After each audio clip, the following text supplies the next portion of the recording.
Iya mawon nggih.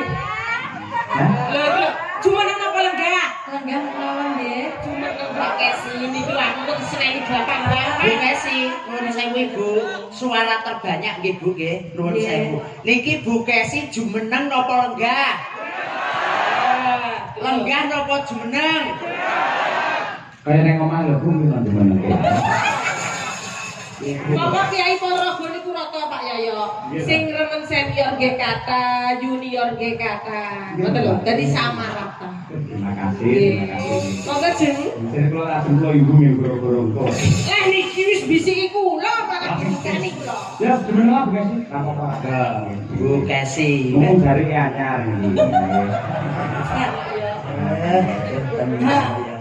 Nyuwun sewu, Mas Dalang. Apa sayang? Ngapunten. Rusak ya ngono kuwi kayune dalem sayang. Bojone dhewe sayang iki ya pas ae lek bojone wae terus sayang kuwi masalah. Biasane gugu. Aku dadi baikon ya saiki. Muga-muga katresnanmu karo aku lair batin tenan. Disekseni karo warga masyarakat Purwosari ing dalu niki. Bapak Ibu nyuwun donga panjenengan nggih. Mugi-mugi Pak Dalang Cahya Kuntadi menika anggenipun tresnani kula lair batin nggih Pak. Sebab adatipun ngaten Bapak Ibu. Dalang menawi mulai kondang laris kok ganteng enom tanggapane larang. Godho telung perkara niku sing mboten saged ditipataken. Godhone bondo saged, godane pangkat saged, ning godane wanita ayu berat niku berat. Mas Cahyo. Sami kula. Oh iya. Nggih niku kok padha kok ya. Aku manggon mburi dhewe ya ngono kok ya. Dadi sampean tak weling. Ya kayak lembab wis. Karo ning apa? Tak seksekne karo warga masyarakat Ponorogo, khususipun Purwosari, angger mungkin Pak Cahya Kuntadi sering tanggapan teng mriki kok nganti krungu Pak Cahya duwe demenan teng Ponorogo. Tak ketok nang kene. Yo Kesi. Nah, dalem-dalem. Kula wis saestu, kula niku tenan tresna kali Mas Cahyo niku luar biasa. Mboten kulino jenenge Pak Cahyo ki selingkuh. Mboten kulino Pak Cahyo niku pacaran. Mboten kulino Pak Cahyo niku dolanan wong wedok. Rasine lho. Saking primpene kok.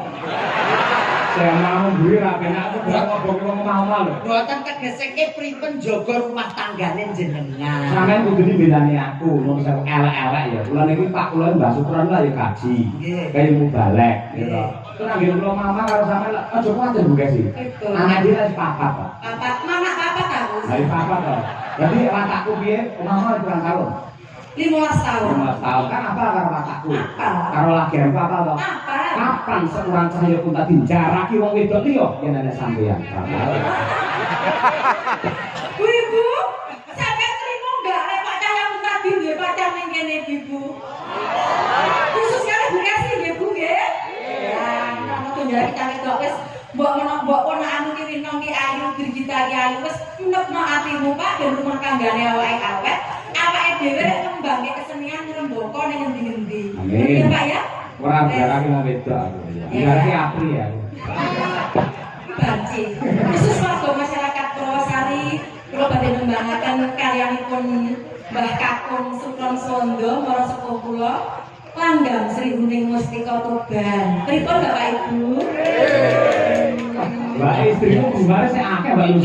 Iki aku milih pentingnya kok iki biyen jare ora Sari. sampe ora tau wedhus sekali ya nek. Lah bendina Ora tau prei. awake dhewe zaman menika nderek bayang aku jek SMKI SMA lho Pak. Ning iki saya omah. Dados Kyai Ponorogo menika kula teng mriki kados mulih nang kandhang kula. Kula nalika tasik SMA niku punut Mbah Yatno dalang guru kula omah kula teng mriki. Dadi wong Ponorogo niku senes tiang sanes kami kula ning sedaya keluarga ngoten. Ning anggar wong Ponorogo ngejot sampean telepon sampean dinya kok uang ngale ra. Mas, ki sing marai grogi iki aku ya guru kuwi. Oh. Ya kuwi sing marai grogi iki buka sing dinyang angele ram. Kuwi nek nang dalan metek. Nggih, rupuk gawe kotor niki lho botone kae Ponorogo. Pun kadung gandrung wis gak tau nyang-nyangan. Oh nggih. Nggih, wis bojone jenengan kok. Katanya loro ganti dalan. Modele grilnya Ono nggih sih. Putri kang sulistyen warani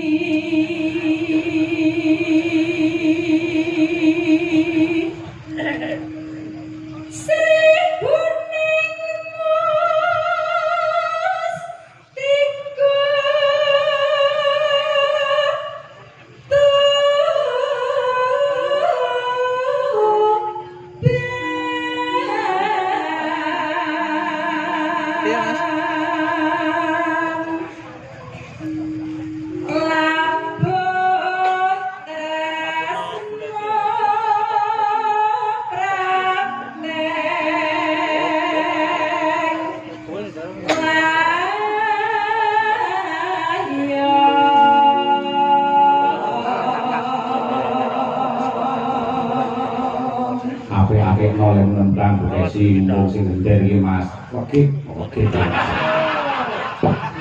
Mas Danang wae kok.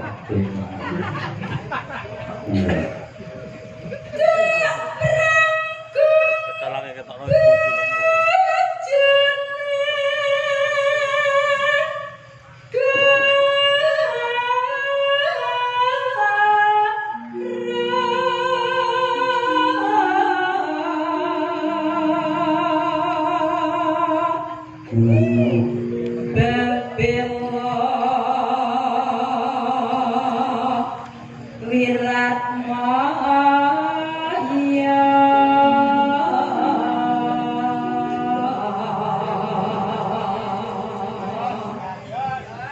Pripun, Pak? Jos. jos Saya mawon. Kae bojo kula. Alah, nang kene ngelem-ngelem, coba nek omah gawane kopi kepahitan ngono maido. Ora dulu ora maido. Lah aku ngakene kopi teh ngono kuwi utawa sirup ra seneng. Senenge napa? Apalah, lah. Rangira seribu ning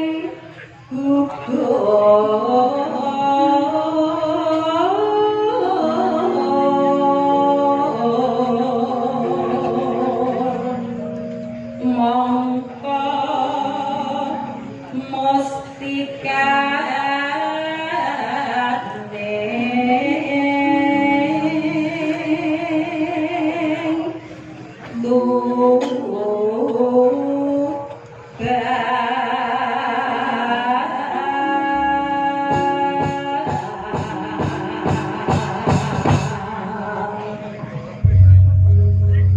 Monggo kalajengaken langgamipun katur dumateng sedaya para lenggah ingkang kepareng rawuh wonten ing lapangan Purwosari lan ugi ingkang kepareng mirsani lumantar streaming Unta di channel. Monggo Bu.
Halo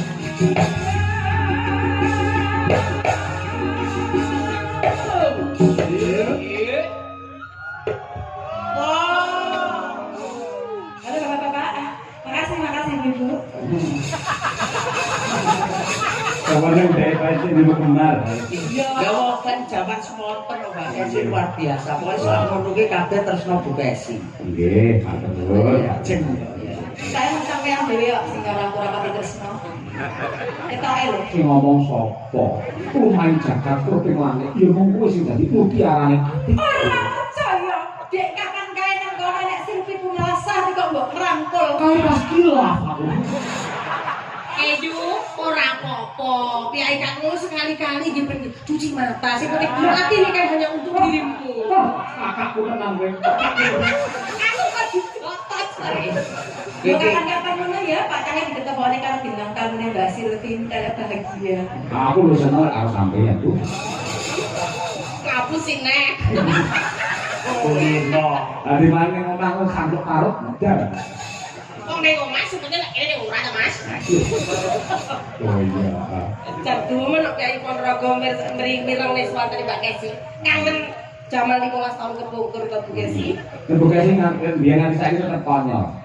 Sudah mereka kaki. Adem padalang adem. Iya. Lagi antisi sapi kok. Antisipasi. Tuh.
Lah kok iso penake kaya ngene kok iso Jujur suwi gerak cuma tau gendanda.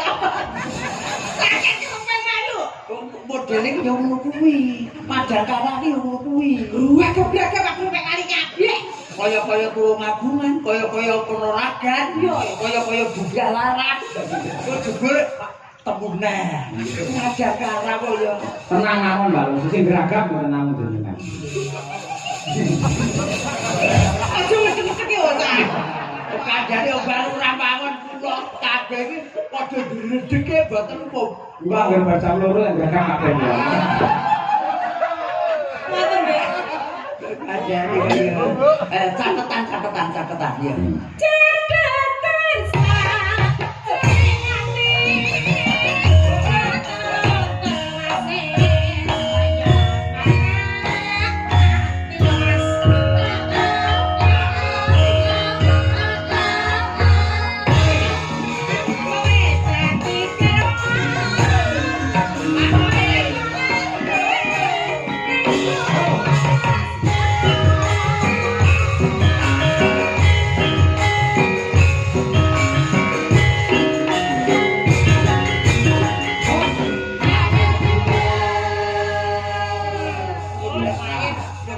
Modele pas setengah talu barang ya.